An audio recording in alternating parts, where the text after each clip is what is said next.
designation of Barangay Rehabilitation Referral Desk Officer, BADAC, focal person of Barangay Obrero, District 4, Quezon City. Executive Order Number 9, Series 2024, an order organizing or activating of barangay and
Barangay Anti-Drug Abuse Council or BADAC, Barangay Obrero, Quezon City.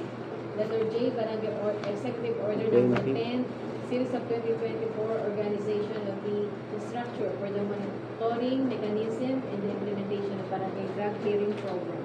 Letter P, Barangay Executive Order Number 11, Series of 2024, organizing the Barangay Health Emergency Response Team or GRET. Letter Q, Barangay Executive Order Number 12, Series of 2024, an order establishing Kasambahay Desk of Barangay Obrero, District 4, Quezon City, with designated Kasambahay Desk Officer. Letter R, Barangay Executive Order Number 13, Series of 2024, the Executive Order designating Santoring Barangay Member Jantlin M. Cabalonga, Committee Chairman on Environment as Halina't Magtanim ng Prutas at Gulay kapag sa Barangay Local Person. Letter Executive Order Number 14, Series of 2024, an Executive Order designating Archimedes A. Pascual as Barangay Road Clearing Operations or BARCO focal person under the Bagong Pilipinas Program. Letter T, Executive Order Number 15, Series of 2024, an Executive Order designating Pilar B. De Paz as Senior Citizens Focal Person of Barangay Obrero, District 4, Quezon City. Letter U, Executive Order Number 16, Series of 2023, an Executive Order designating Arlene M. Baronda as Solo Parent Focal Person of Barangay Obrero, District 4, Quezon City. Letter B, Executive Order Number 17, Series of 2023, an order establishing an anti-sexual harassment or ASH desk and designating anti-sexual harassment as Desk Officer of Barangay Obrero, Quezon City. Letter W, Executive Order Number 18, Series of 2024, an order establishing a violence against women and their children or policy desk and designating back Desk Officer in Barangay Obrero, Quezon City. Letter X, Executive Order Number 19, Series of 2023, creation of the Barangay Council for the Protection of Children, and letter Y, Executive Order Number 20, Series of 2023, creation of a Committee on Housing and Community Development for Informal Settler Families or ISFs in Barangay Obrero, Quezon City. The aforementioned Barangay Executive Orders of Barangay Obrero is now open for review. The proponent is recognized. Kap. Few words lang po, Kapitan, para isa-isa na. Tapos magtanong na lang po.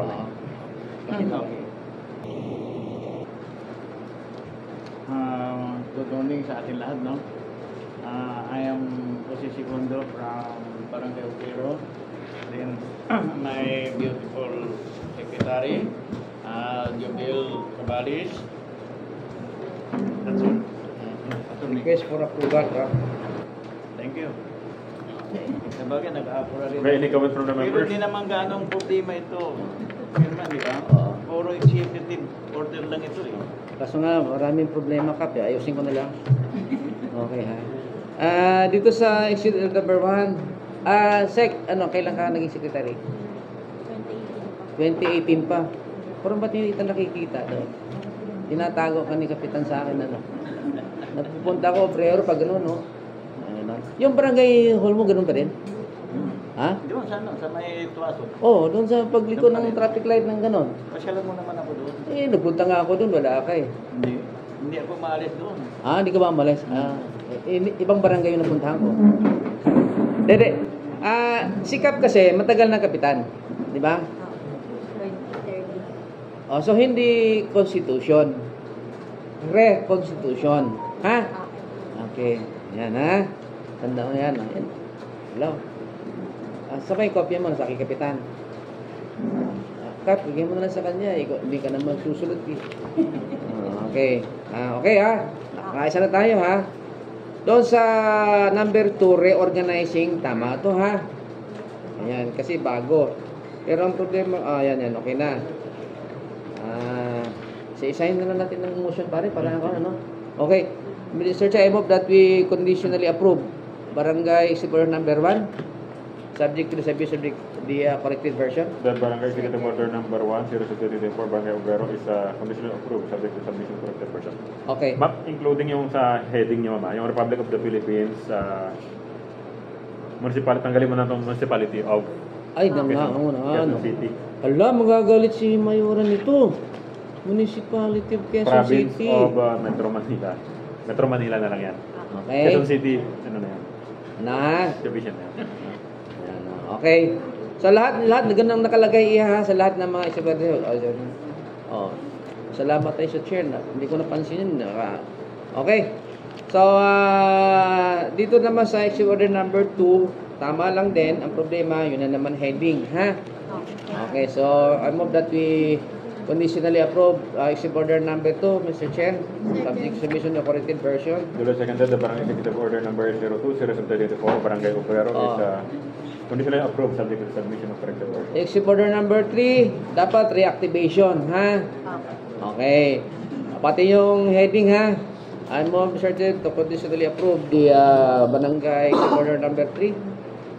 Duly seconded, the Barangay Executive Order number 3-024, Barangay Obrero is subject to the submission of corrected version. Number 4, creating the composition rules of barangay design. Bago lang ba to, Sek? Hindi. Ha? Yan po kasi yung format na pinrovide hindi. Parang inedit lang po.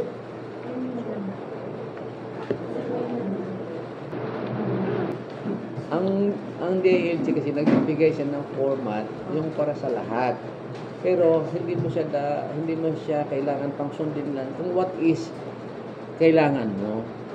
Kasi tingnan mo ha, activation/reactivation. Kaya, Ginaya niyo na lang din. Yun ang sinabi nila eh. Mamimili ka ngayon doon. Kung activation, okay, activation. Ngayon, to be safe, ginawa mo na lang lahat. Okay na? So, okay. So, dito sa executive order number 4, ang sabi mo, meron na. So, hindi ka lang mag-create ngayon.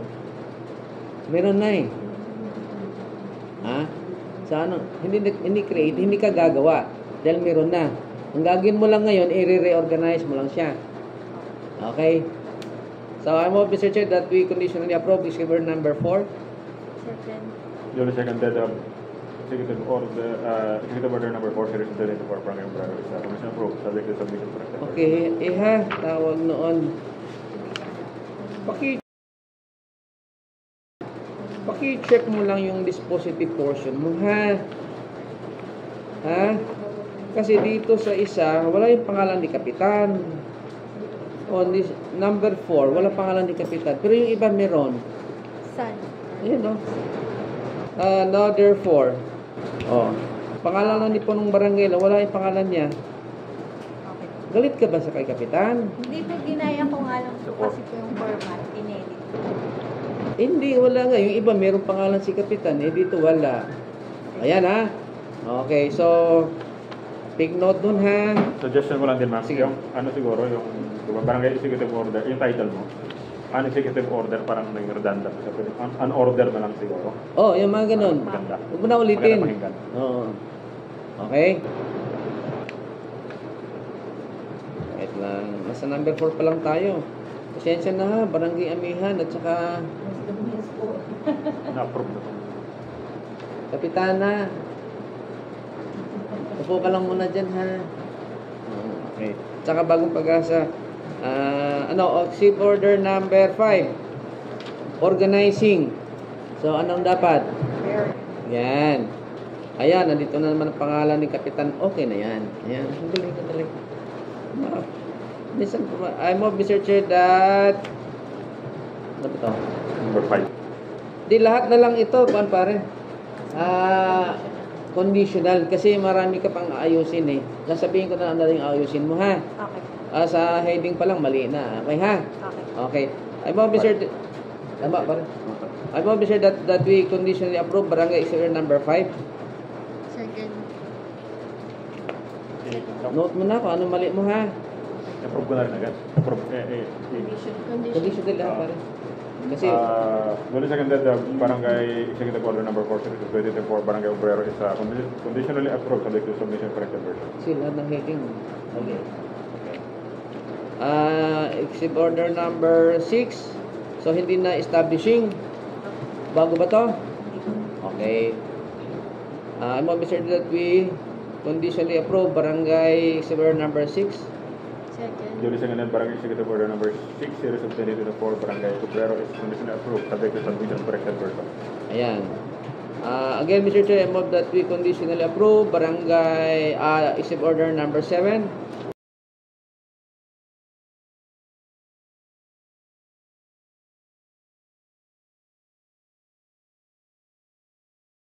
Number 7. Second. Duly seconded Barangay Executive Order number 7, Series of 2024, Barangay Heading lang problema nito, is, ha? conditional approved subject to submission corrected version. Exhibit order number 8. Mr. Chair, I move that we designation of Barangay Rehabilitation Referral Desk. Bago lang ba ito? Yung referral. Ano yung focal person designation? Opo, bago na lang. Bago to? Okay. So, ang problema lang nito, yung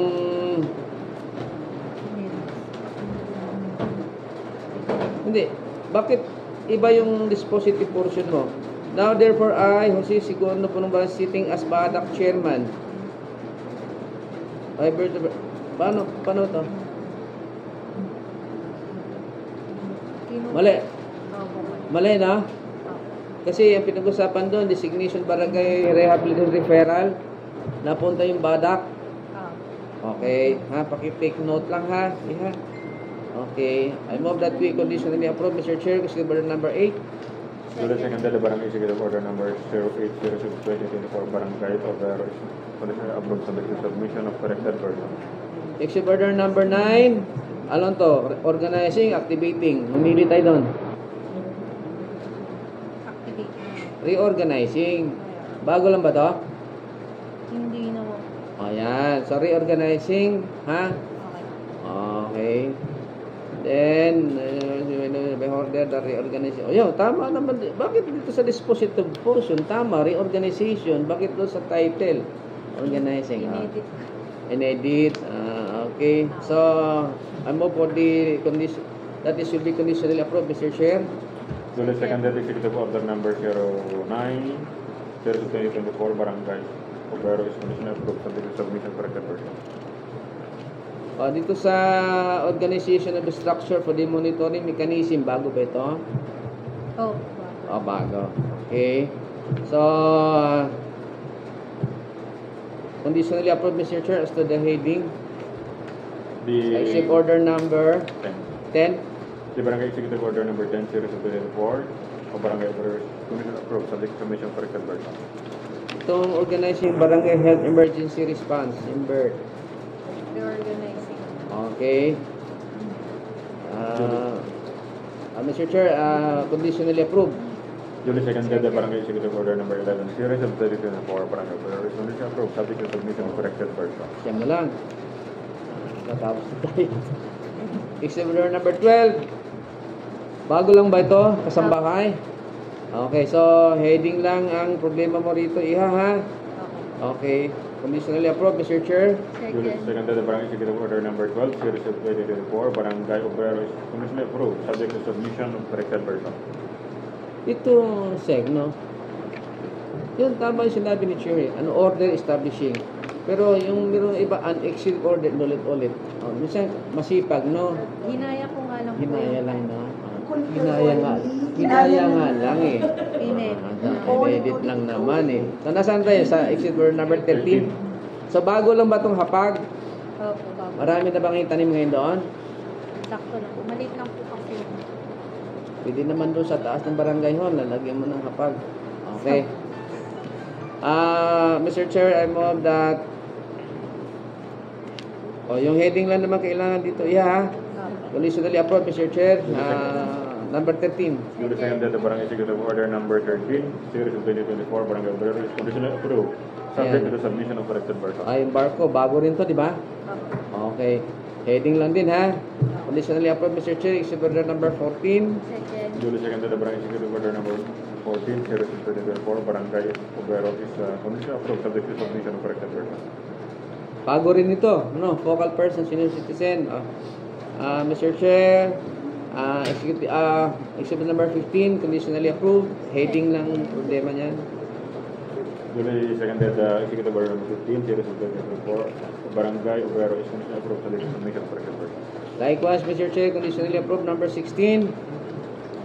Heading lang problema. Iya, ha? Second. Duly seconded the Executive Order number 16, series of 2024, Barangay Obrero is conditionally approved, subject to submission of corrected version. Bago lang din ng ACT, di ba? Okay. Heading lang din ang problema nito. Conditionally approved, Mr. Chair. Exhibit order number 17. Second. Duly seconded the Executive Order number 17, series of 2024, Barangay Obrero is conditionally approved, subject to the submission of corrected version. Bago lang ba rin din yung Bausi? Alam ko, meron na dati to. Nagpalit po ng member. Ha? Kaya ba, pinalitan po yung members ng Bausi na. Pinalitan yung... Yung Bausi desk officer, nagpalit po kami. Ba't mag-establish pa? Meron na kayong desk eh. Dati meron na kayong desk, di ba? Pinalitan lang yun. Oo nga po.